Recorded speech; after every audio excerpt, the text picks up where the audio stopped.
At what point is it okay for some random fucking guy who's like working in purchasing in some company somewhere to have a go at somebody who's trying to sell something to graphic designers in Northampton?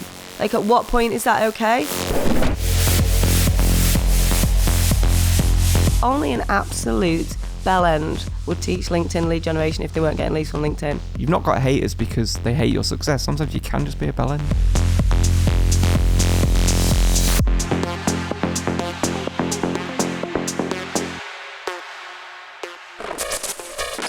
We're back. Series 2. Thanks to our sponsor, Shafrazul, who's also fighting entrepreneurs and fake gurus. Go check his channel on YouTube. Link in the description. So Helen Pritchard, the second most famous person on LinkedIn from Warrington. From Warrington, yeah, definitely. You must hate me, because I take the piss and get more engagement than you online. Yeah, but you take the piss but make less money than me on LinkedIn. That is actually a fact, actually. Now, I could not have you on here without giving you some shit, because people believe we should be enemies. Do you know this? I know this. I know that you get asked to parody me. All the time. All the time. You might be one of the most requested people in my DMs. Mainly from men, though.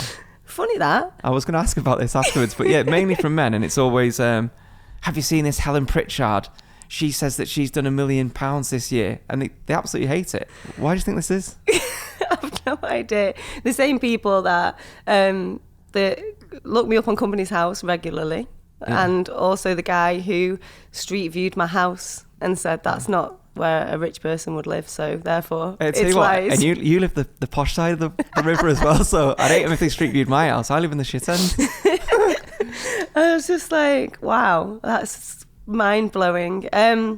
So yeah, I suppose I need to caveat this because I've done £1 million, or £1 million plus in sales orders in a year. So I like to say that so people understand. What I like is when people try and give me a lesson on business and they say, do you understand the difference between profit and turnover and net and gross? Yeah, and all that kind of stuff. Hey, I don't even know the difference. Do we? I don't know. I've got no idea. I don't even know the difference. I don't know. I looked at my figures though and I was like, there's a big difference between net and gross, and that's because I spend lots of money doing nice things within the business, as you know. I wish I'd shown you my itinerary for what we were going to discuss, because you're jumping all around and it's going to throw me off here. So anyway, so why do we think that people have a problem with me talking about my Well, before we get into that, why don't we say, what is it you actually do? Oh, shit, so yeah. You are Helen Pritchard, the what? LinkedIn trainer. No, I'm not a LinkedIn guru. trainer, actually. In the fact, marketing expert. No, I'm not a LinkedIn trainer, and I'll tell you why. Because I've had no training on how to use LinkedIn to generate leads whatsoever. I've never had any contact with LinkedIn themselves, and I've never been on a course on how to use LinkedIn to generate leads, and I've never watched anyone else's stuff on how to use LinkedIn to generate leads. So all of my stuff is the stuff that I've learned from having a business and generating leads on LinkedIn.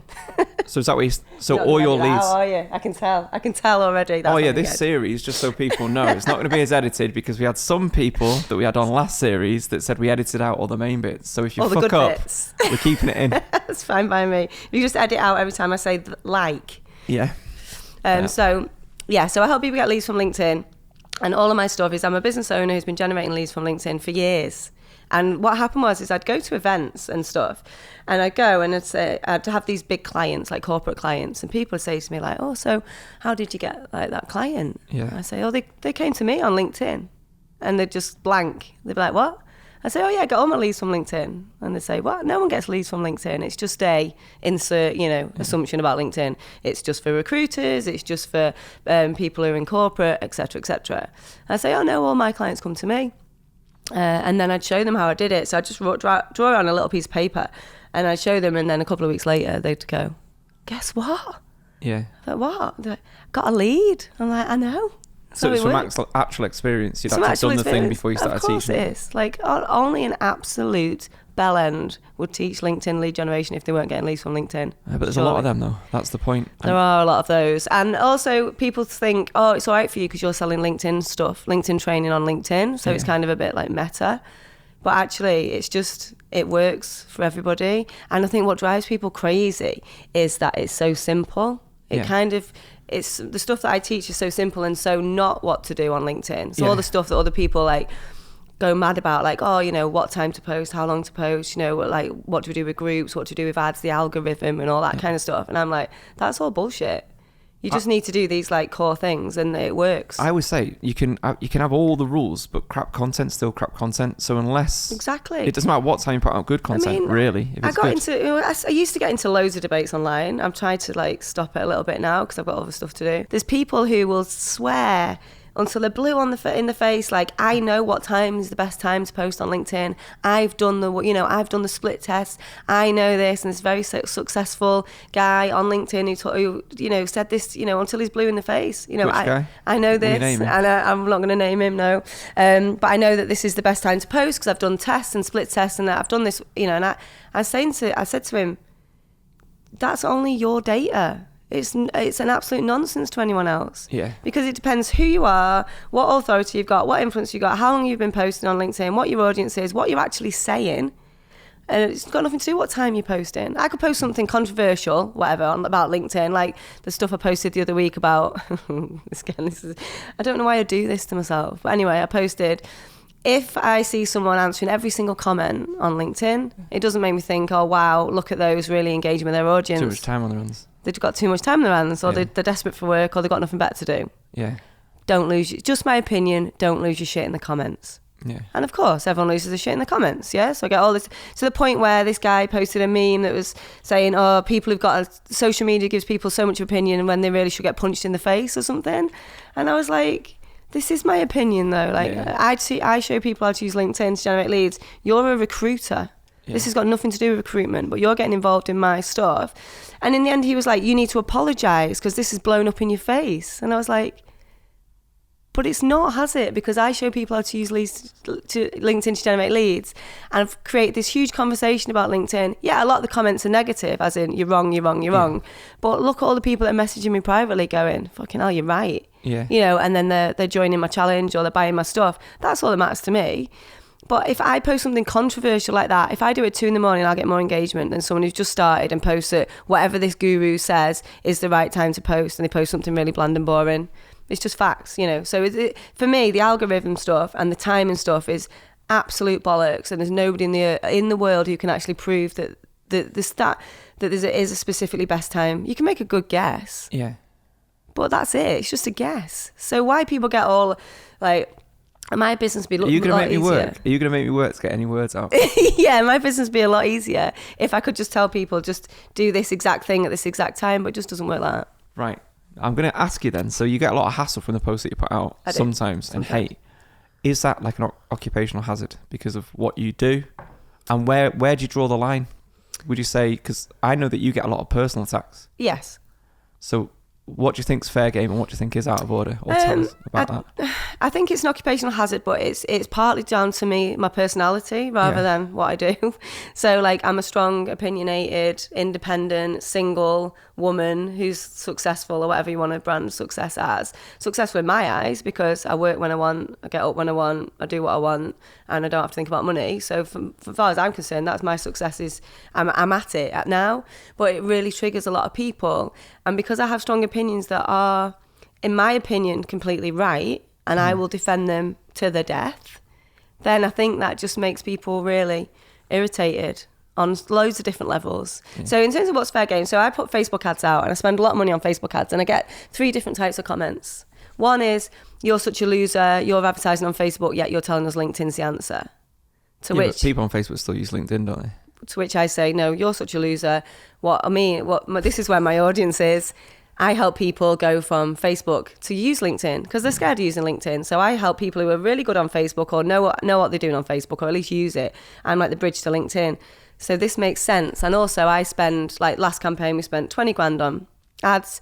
We converted it to 250 grand. I posted that in someone else's thread about Facebook ads, and they're like, oh, you're so shallow. All you can do is come in and flex about how much money you make. And I was like, why is that? What's that got to do with the conversation around Facebook ads? It's like, that's a ROI. Yeah. And I think people just get triggered massively about stuff like that. So that's the first thing. The second type of comment is, you're a liar, you're a scammer, this is all bullshit, I've seen this kind of thing before, there's no way you can help people make money from LinkedIn. So what is the scam there? In their mind, what is the scam? Their mind is it's too good to be true. I'm saying, here's a free 5-day challenge. I'll help you get leads from LinkedIn. Yeah. And they're like, but you're not promising an actual, you're going to make £1 million, you're going to make I'm saying, I'll show you how to get leads from LinkedIn, which we do for free. And then we've had, thousands of people have been through it. But they're like, oh no, but you're going to sell them something at the end, aren't you? And I'm like, yeah, of course I am. I was like, of course I am. We're going to upsell them. 5% of people buy, 95% of people don't. And then the third and final thing that I get commenting is like, you look a mess. I hate that jumper. Can I come on your face? Do you spit or swallow? That kind of thing. That won't be the same person though. No, that'll be different people. Yeah, different. I was going to say. Yeah. I mean, otherwise you've got a bipolar sex pest there. You look disgusting, but I want to come on your face. Yeah, exactly. You might be into that. Let us know in the comments if you're into that type of stuff. Into that, yeah. So they're the 3 kinds of people, and 90% of them are men, yeah. 100% of them are the pervert people are men. Yeah, do you not get the most hate from women? Other women? I think I probably do secretly. Online? Well, I'm a big fan of women and women in business, and I really push the whole, you can have it all, you can have kids and you can work and you can make good money, you can make great money or you can make good money, but you don't need to rely on a man to look after you. And I push that message quite a lot because it's obviously part of my backstory. So I have a lot of really passionate female supporters, and I'm sure I have lots of female haters.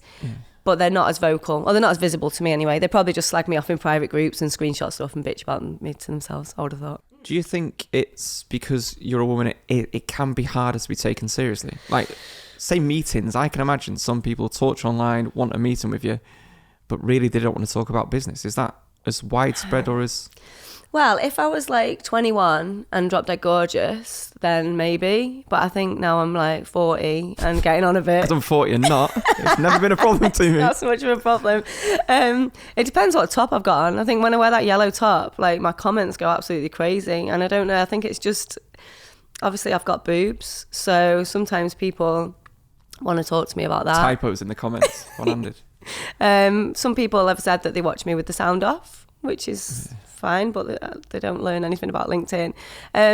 Do I get taken? I think it's more when I meet people, they don't take me seriously. So I meet somebody and they'll be like, oh, look, you've got blonde hair and boobs, and like, yeah, and chat to me. And then when I start to talk, they're like, oh, and you've got a brain. And then if I talk about work, they're like, oh, you've got a success. And then the men are like, oh, that's But if that terrifying. if that was what you were setting up the meeting to do and talk business, do they seem surprised that that is what you actually do want to talk about?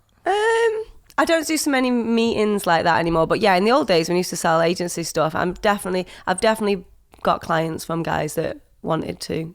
What, thought there was going to be something else in it? Yeah. But there wasn't.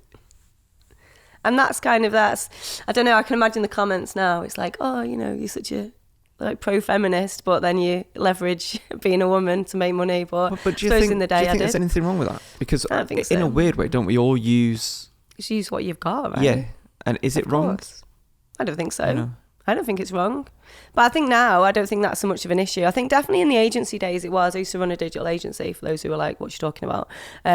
Definitely in those days it was a bit more like that. Now, not so much. I think just the general haters and comments, and like when my one of my VAs started, I've got 3 VAs, obviously, of course.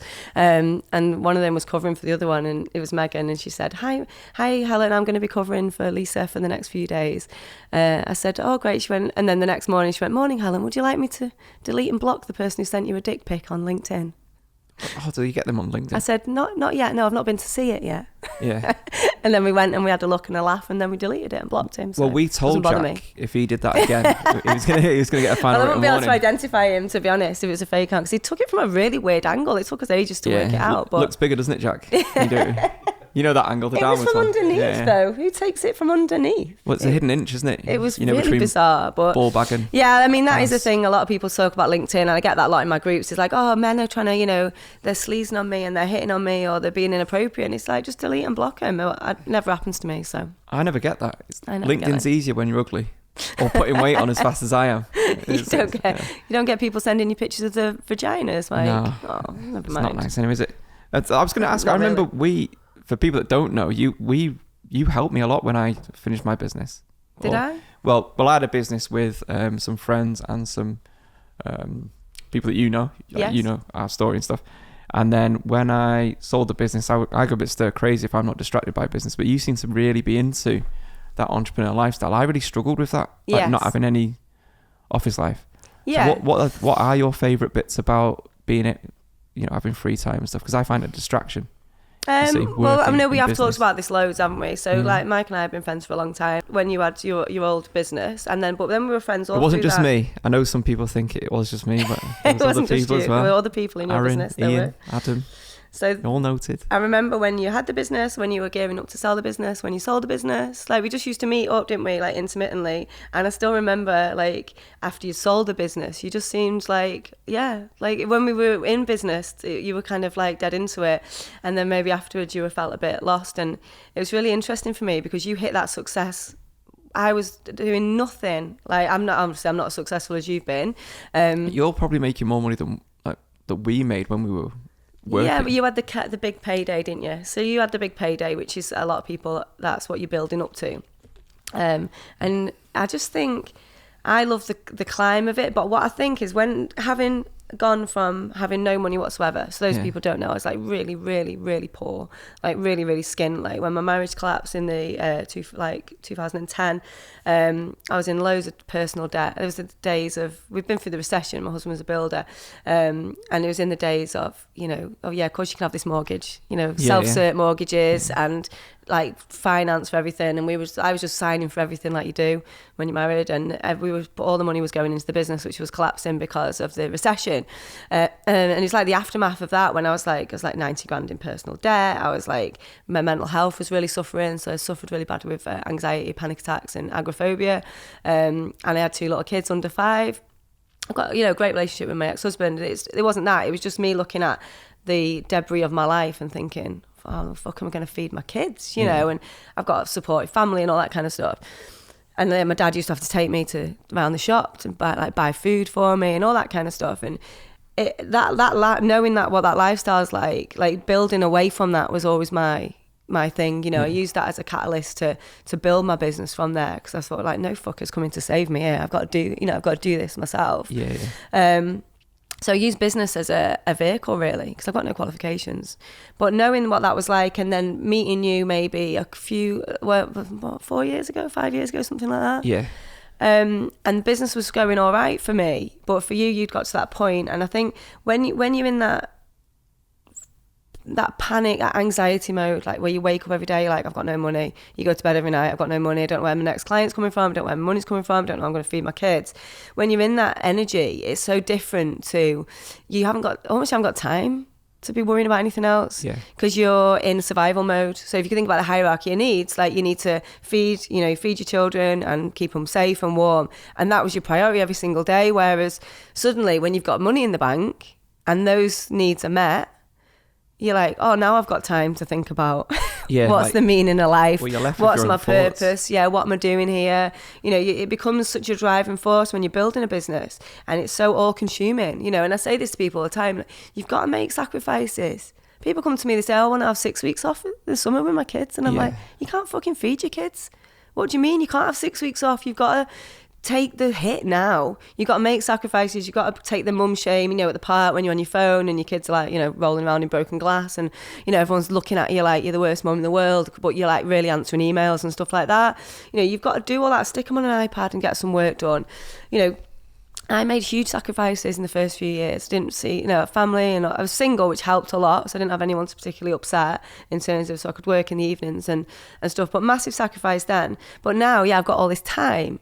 So I've got an office now. So like you used to come to the office and we'd like hang out at the office, and now I've got a pool table in there and a bar and sofas and a telly with Netflix. Basically, I've moved out. I just moved into the office because my house is now full of teenagers all the time. But you generally do like go travelling. You're always away, aren't you? But I travel, So I travel. I'm in a mastermind, so called the Dark Horse. So we travel once a quarter, like internationally. So I go away, and I love it. But all that thinking time is dangerous. Yeah. When you're not worried about how you're going to feed your kids or pay for Christmas, suddenly you have a lot of thinking time and you start thinking, what am I doing? What's the point? But I just think as I found it hard, the free time. I actually prefer, I don't think people realise, I know it's a bit of a cliche, but the journey's kind of easier to deal with than the actual destination a lot of the time. Yeah. When you used to I run well on adrenaline, so I like to be on that high, stupid shit. Right, what I've realised I've started doing is leaving my house so late. It makes me late for everything. Yeah. And it's almost like I want to be in that kind of place where I'm that's your danger now. That's my danger. It's like no. Driving 35 in a 30 around Warrington. Yeah, and stuff like that, but I just like it. And even now we're doing this event and we've just realised that we've got this cash flow issue with this event, and now I feel like I'm at my best. Yeah. I'm making things happen, I'm picking up the phone, back against the wall thing, and that energy is really powerful, I think. And then when you haven't got it, I think you miss it. How did you scale then? That's always something that we've never spoke about, but I think would be good for people to hear. So how did you scale from going just you in your office doing this and finding LinkedIn leads to then how did you go from say 200,000 to 1 million? How did you do that? Yeah, so I did that in a year. So I did 200k pretty much on my own, which was, so what happened was, so from me doing that thing on a napkin is I started helping people over Zoom, so doing one-to-ones, and I'd help them and show them how to use LinkedIn because it's so simple. I could kind of do it in an hour. Yeah. And then they go off and do it, and then they come back and they'll be like, fucking hell, it's working. I can't believe it. I've been dicking about on Facebook for ages. I've been trying to build funnels. I've been doing the Facebook ad, all this stuff, and none of it's been working. I've done this really simple stuff you've taught me in an hour. And now I've got a plan now. I've got something that works. And it was that really that started to kick it off. So people would then, when they'd be like, hi, I'd be like, oh, it'd be really cool if you could give us a shout out and give me a shout out in one of the groups that we met. So they'd be like, oh, I've done this thing with Helen, I got these results and it's amazing. And then other people would want to book in with me. Oh, so word of mouth referrals was massive. The first thing. Yeah, so that was the one thing, is really asking for those referrals and just having no shame really in terms of the amount I was posting, the amount I was just everywhere all the time. I was on social media all the time. And then doing guest experts and podcasts. Now, podcast is like a trendy thing now. I did hundreds and hundreds of guest experts in people's Facebook groups. So what happened was I became like a little fish in a little pond in loads of different places. Yeah, so you were the go-to person in your niche. Yeah, so I'd do it in different niches. So I'd go to somebody who had a big Fit Pro group, and then I'd be like, oh, I can show you how to get LinkedIn leads for Fit Pros. Yeah. And then they'd be like, oh, brilliant. So they bring me in an expert. And even now, people are still tagging me in. Suk, he's from Warrington as well. He's got a big Fit Pro world. And I did it in his group and people still tagging me in about that now. And must have done it 2 years ago. Yeah. So that would then go and stay in their vault, if you like. So people would watch that over and over and over again. So it was just making it once and people seeing it over and over and over again. But you can't do all those tasks yourself now. So what else? Well, I could, but I choose not to. So not only do I outsource everything in my business. So I've got 3 VAs. So they do all my admin, all my tech. Don't read any of my own emails. Don't do any of my own appointments. So that takes that off. Don't pay any of your own invoices. Don't pay any of my own invoices. Ours is still waiting to be paid. Yeah. Not for this, by the way, for something else. Is it still waiting to be paid? That surprised me because I always pay them straight away. Do you want to prep for tomorrow? Bring your credit card. But on top of that, well, I can pay it now, yeah. But on top of that, as outsourced everything in my business, I brought on Phil Harrison, who is an absolute fucking legend. He really changed things for me. We implemented the 5-day challenge thing, which we started getting thousands. So now we do get 3,000 people in a free challenge, and then we convert 5% of those people into a £1,500 product. So business has become really predictable and scalable in that way. So we just know we spend more on ads, we get more people in the challenge, we make more money. But also at home. So for anyone watching this, particularly the ladies, I don't do any cleaning, any washing, any ironing. I have someone that valets the car. I've got someone who cleans the windows, organises all my travel. I've got a chauffeur. I've got all of this stuff that means that I know if I have to do anything. Well, that I don't want to do. We now know why you're single. Don't we? Your list of things she doesn't do. Right.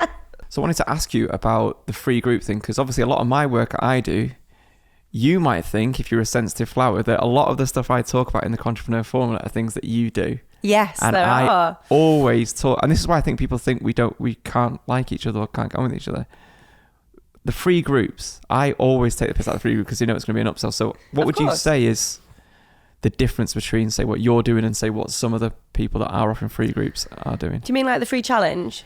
Yeah, because I know a lot of people be skeptical, because I hate it when people tag me into post or whatever and say they're a Contreprenuer, or they use things that I say on people's posts where it isn't necessarily the thing that I've been talking about. Mm-hmm. Do you know what I mean? So, what's the difference? Do you mean you've been told that I do a free challenge. And no, I know you do a free challenge, and I know you do it at set times in the year, and there's a cut-off date. So in my mind, I can see, well, it's not fake scarcity if you generally are cutting this challenge off at this time, and it is over this amount of people and stuff like that. But for people that are skeptical, you know, what is your free group, and you're open that you are going to try and upsell them. Of course we upsell them. We call it the Pritch pitch. It starts on the Wednesday and it doesn't fucking stop until you either buy or say, that's it, I'm done, I'm out. Yeah. And that's it. And what I say to people is, if you want to see a masterclass in somebody who's not afraid to sell to people and is not afraid to put the offer out so many times, it's almost everyone's starting to feel uncomfortable, then join the challenge. Yeah. You don't have to buy. I don't expect you to buy. The thing is, with the way we sell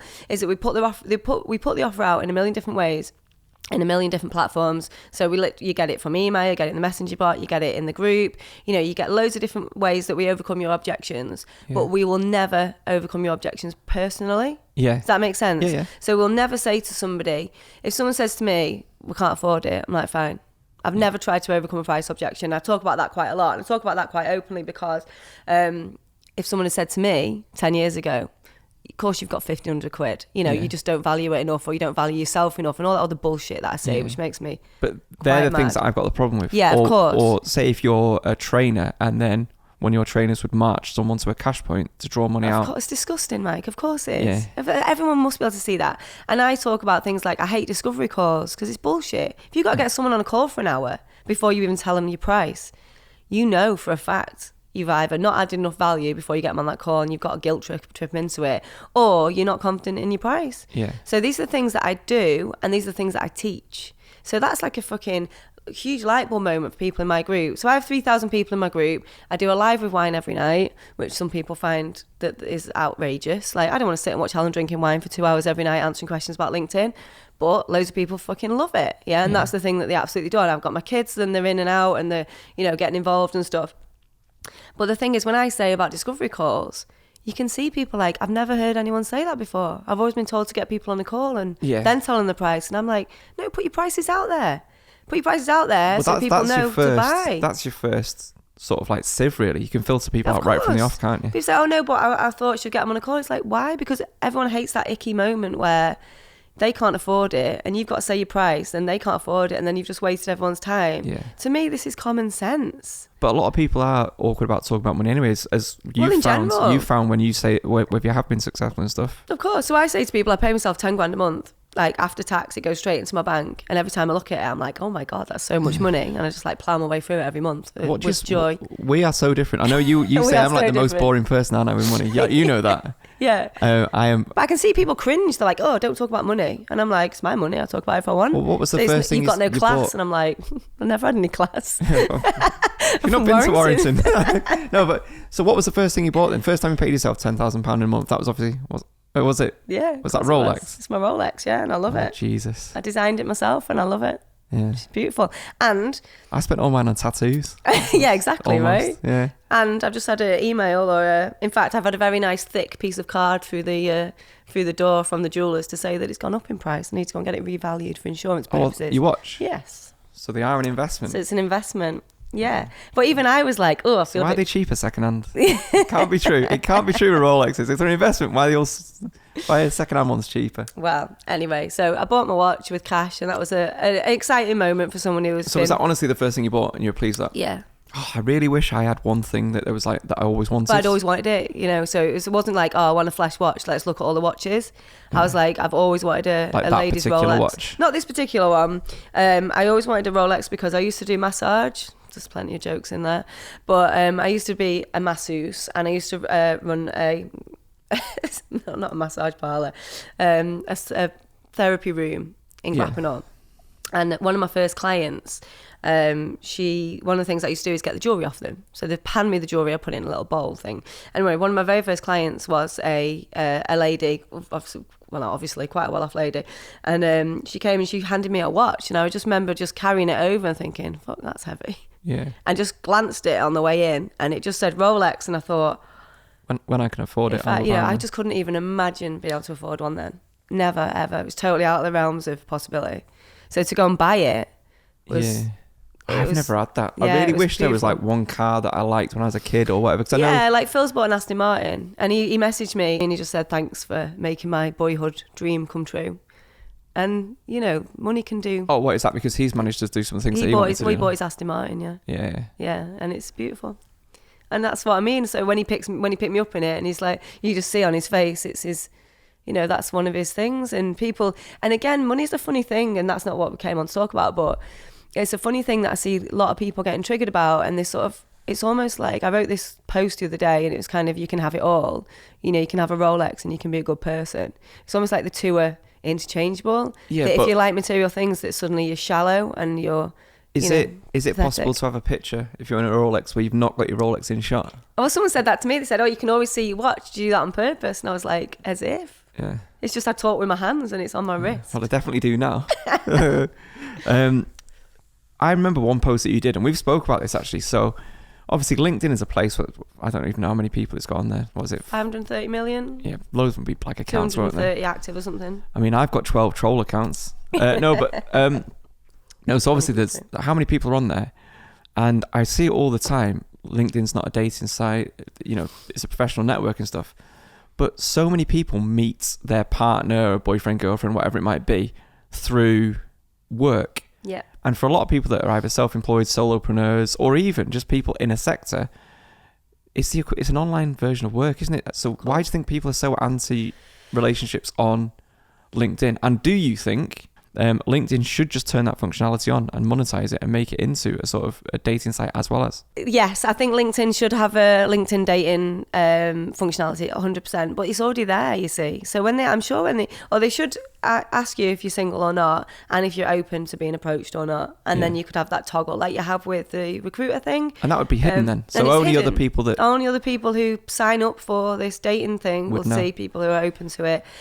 Definitely, I'd be much more open to being approached on LinkedIn than I would on Facebook, really. Yeah. Because at least you can see who people are, you can see if they're, you know, what they do, you know, you can see recommendations. There's more of them. accountability on there, probably more than any other dating site, because 100%. they're linked to their business, what you can sector see what they they work in. posted, what comments they've done. You can tell a lot about a person from the way they behave on social media, 100%. And LinkedIn's just another social media platform. And I think, for professionals to meet each other, it would make perfect sense. Yeah. And, you know, I have been approached and asked on a do you think date. it would then cut out a lot of the stuff that goes on where people don't want it, because it's almost like, well, they've not got that toggle ticked. So, but some of the most popular content on LinkedIn is LinkedIn isn't a dating site, and I think people just put it on there because it's lazy marketing. I think it's a bit like, it's always some young gorgeous woman, and she's like, oh, LinkedIn isn't a dating site. Like, why do people keep approaching me? And it's everyone in the comments, like all the fucking thirsty guys are like, oh, but you're so beautiful, that's why. And it's almost like you've just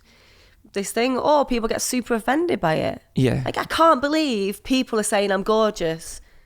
It's of course, whatever.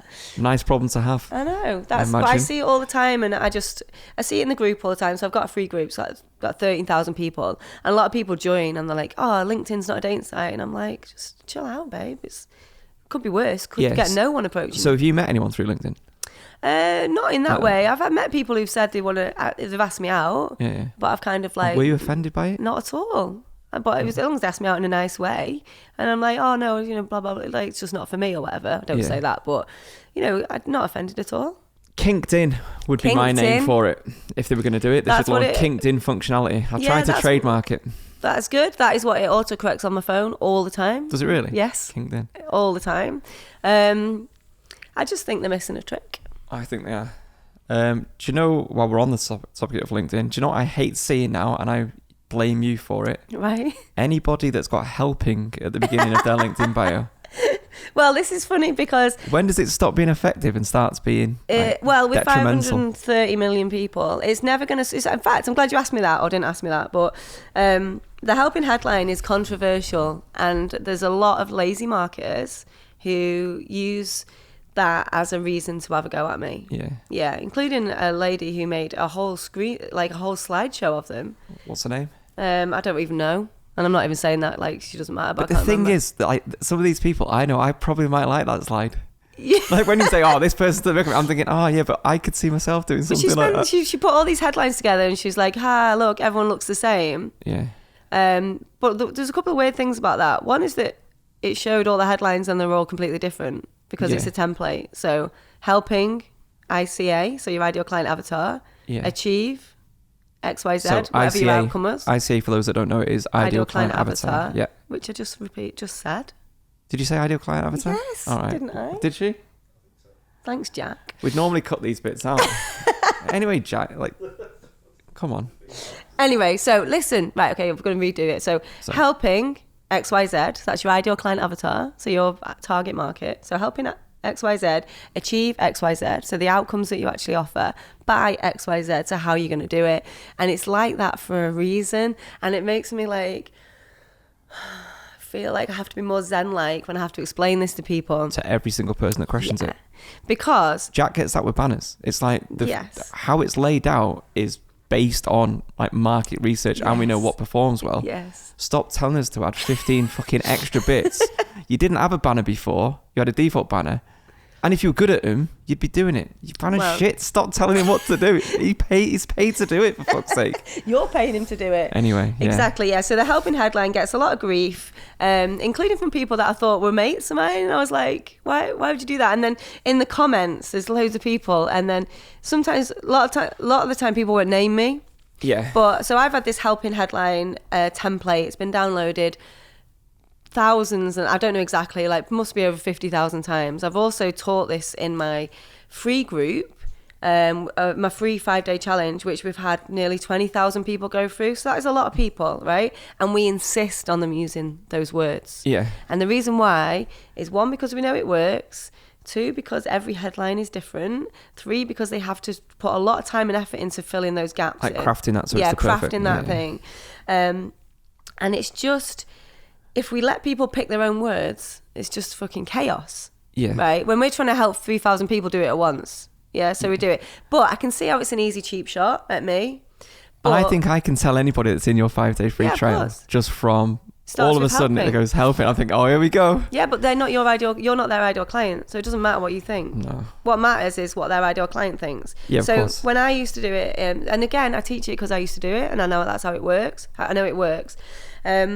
So what's yours? Give an example. What is yours? Do you know yours now? Or what was helping coaches, consultants and business owners get more leads from LinkedIn using the LinkedIn Mastermind or something like that. Yeah. But when I wanted to work with HR directors, it said, and I was in recruitment using Facebook ads, it was helping HR directors hire better people faster using Facebook ads. Yeah. And then when I had the social media agency, it was helping business owners in Warrington look better and sell more online using Facebook and Twitter. Yeah. So it's an easy, cheap shot, but it really fucking works when you're asking to connect with people who fit your ICA or your ideal client avatar. So with the HR directors, when I was adding HR directors, when they saw my headline, they'd be like, oh, I'm a HR director. And suddenly you've got resonance. That's and they perfect look. for what I want. Exactly. So they see it. So there's loads of reasons for it, but I can see how it's an easy, cheap shot. But what's funny is when people do it, and they have a go and they don't mention me. And then there's this guy who was like, oh, I think I know who you're talking about. And I don't think she believes half the stuff she puts on social media herself or something. So then obviously I walked in and was like, I believe everything I posted. And he said, how do you know I was talking about you? Yeah, I was going to ask that though. So why would you let that trigger you? I'll tell you why. So the helping thing, why do I let that trigger me? Because we get it every time. I don't mean the helping thing. I just mean that like, oh, I don't think she makes blah, blah. It's like, what made you think that was you? Do you know what I mean? Because it was about helping headlines. So it definitely was about you. Well, that's it. And then people are like, oh my God, your ego's so big. You think that everything that's about helping headlines is about you. And I was like, I invented the fucking helping headline. Wow. Jack invented the banner. There was no such thing as LinkedIn banners before Jack. And everyone's like, we've been using helping for ages. And I'm like, you've not though, have you? So, but the reason why I get triggered by it, and I'll tell you why, is because it's a cheap shot at me, which is fine. I've got really high levels of resilience. I can deal with it and I can defend myself online, and I do. Dick pic, fine. But if you ever mention a helping headline, that is it. Yeah. I am going. But the reason why I don't like it is because it affects my students' confidence massively. Yeah. So they've spent a lot of time crafting that headline. They've worked really hard on it. They've worked out, for the first time ever, who their ideal client is, what they're going to offer, and they're feeling really nervous of putting it out there. They put it out there, and then they see a post, someone taking the piss out of him, and then they come back to me and they go, I've been told that my headline's shit because it says helping and everyone else says helping. And I'm like, they're not your ideal client, babe. Please don't let that stop you. And the thing is about online trolling generally is that what people don't realise is that this is fucking up people's lives. This isn't just stuff online. Yeah. So when people put themselves out there doing whether it's helping headline or whether they put a bit of post out and they get loads of shit in the comments and they're like, oh, you're this, that and the other. Like, this stops people actually promoting their businesses, which means that they stop making money, which means that they have no money, which means that they can't feed their fucking kids. And I'm like, at what point is it okay for some random fucking guy who's like working in purchasing in some company somewhere to have a go at somebody who's trying to sell something to graphic designers in Northampton? Like, at what point is that okay? So when I stopped doing one-to-one. Is this more on Facebook or LinkedIn? Both. LinkedIn's miles nastier than Facebook. Oh, really? Yeah. I wouldn't have imagined brutal. that, because I would have thought, like kind of what we mentioned about the dating thing, there's more accountability on LinkedIn, or do you think? Not really. This is it. It's like that woman who made that headline thing. Yeah. She spent all that time making a slideshow. She's got a fucking full-time job. It's almost like, so if I go to reception and ring up for her, I'd be like, Helen Pritchard's in reception. And I'd be like, I'd bring a boss down and be like, do you know your marketing manager's just spent like however much time of your money making a banner to have a go at me on LinkedIn? It doesn't make sense. And then all the arguing in the comments. It's like, you're supposed to have a job. Do you think people don't realise the impact it can have on people then? When 100%. Well, I hope they don't. Otherwise, they wouldn't behave like that, surely. Yeah. I mean, do you think it'd be worse if they did actually realise how it can make people feel? I think so. Because I think people are ruthless in the comments sometimes. Get people in a room. I'd like to do like Troll Hunter and just like go around with a camera, all the people that are giving me shit, just get them in a room and be like, what? Why would you say that? But do you reckon they'd say it to you if they were sat there? They say they would, but I don't think they would. And I think most people who, in fact, all my haters have never met me. Yeah, I find the word hate is mad as well, though. Haters, like, potatoes. Yeah, but it's like, sometimes I think some people say, oh, they're all just haters, when not everyone's a hater. Not everyone's a hater. Yeah, because sometimes, well, I get that quite a lot. Oh, you're just a hater, but like, I'm not a hater. I don't particularly like. There's some people, like, it's not one or the other. It's just that thing's a bit wanky. Yeah, of course. I think that's a bit unethical. But do you know what I mean?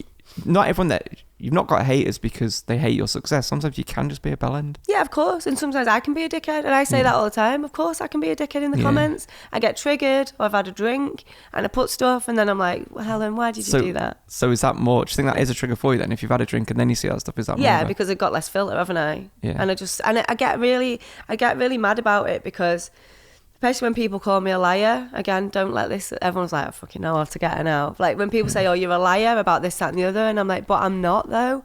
And when I used to get all that, I still get it on my Facebook ads. Well, I know someone that's actually like proper obsessed with trying to out you or whatever. And I've seen her post stuff online about your home address and your company's house and all that type of stuff. And I think she's at the other side of the world. And sometimes I think like, what are you doing? Why? I don't understand that obsession. Like someone messaged me the other day and was like, oh, we had a fallout, something. And I'm like, oh, I'm sorry. Like, and then he was like, and I was a bit of a dick to you, and I'm sorry. And I just want to say, like, you know. Is that the helping guy? No, but he was like, I've been following you, you know, and I know we had our fallout, but I think you're great, and and I want to say sorry.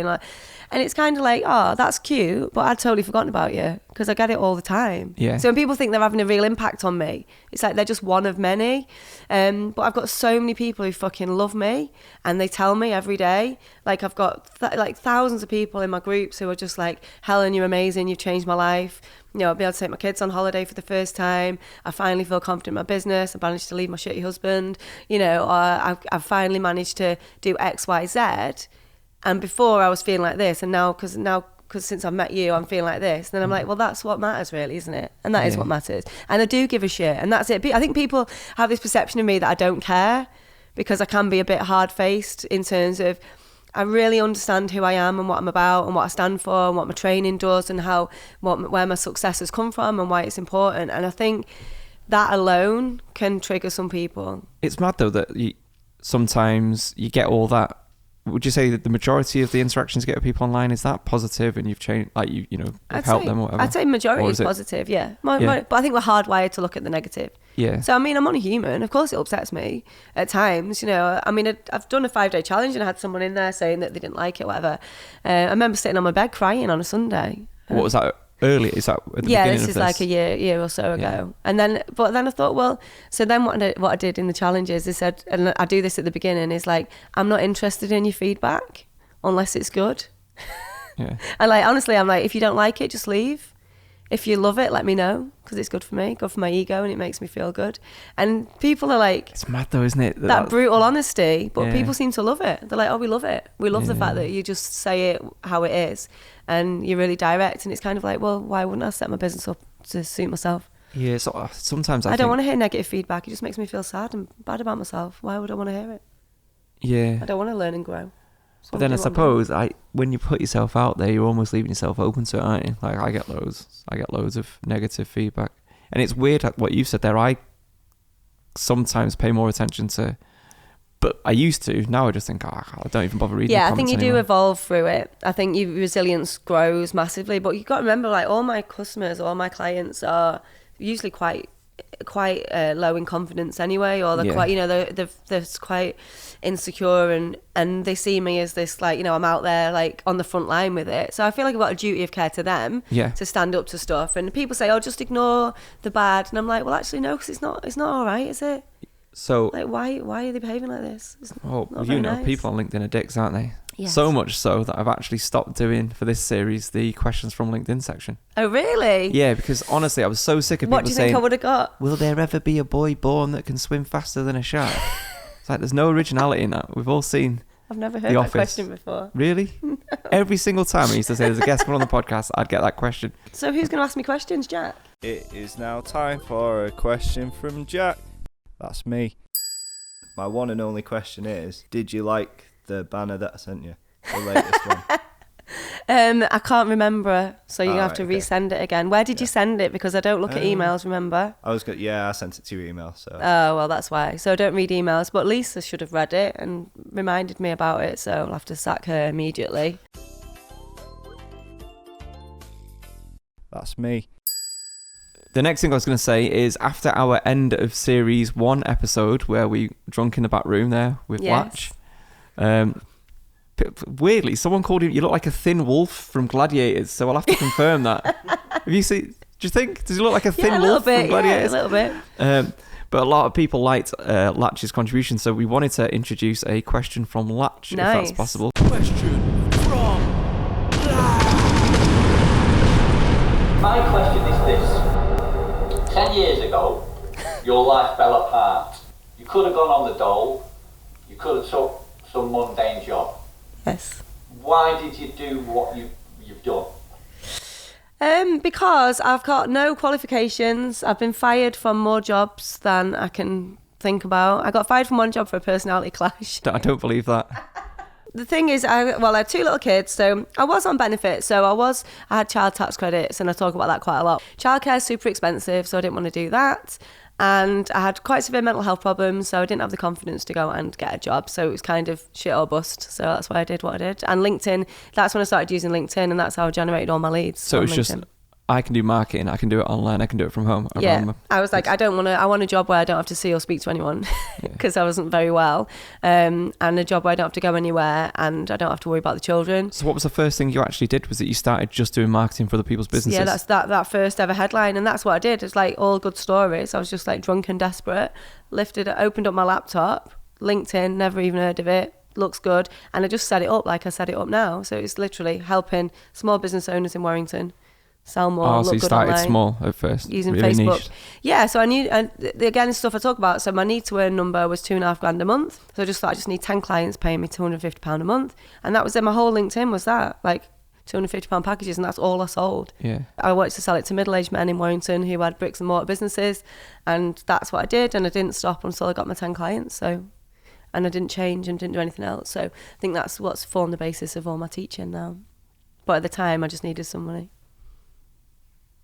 Happy? 2 thumbs up. So thanks for listening to the podcast. If you are just listening to an audio version, don't forget to go to our YouTube channel so you can see what we're talking about and some of the effects we put on. It's far better to watch it than listen. And thanks for listening. Subscribe to the channel, leave a comment, like, there's a notification bell, all that shit. See ya. Done?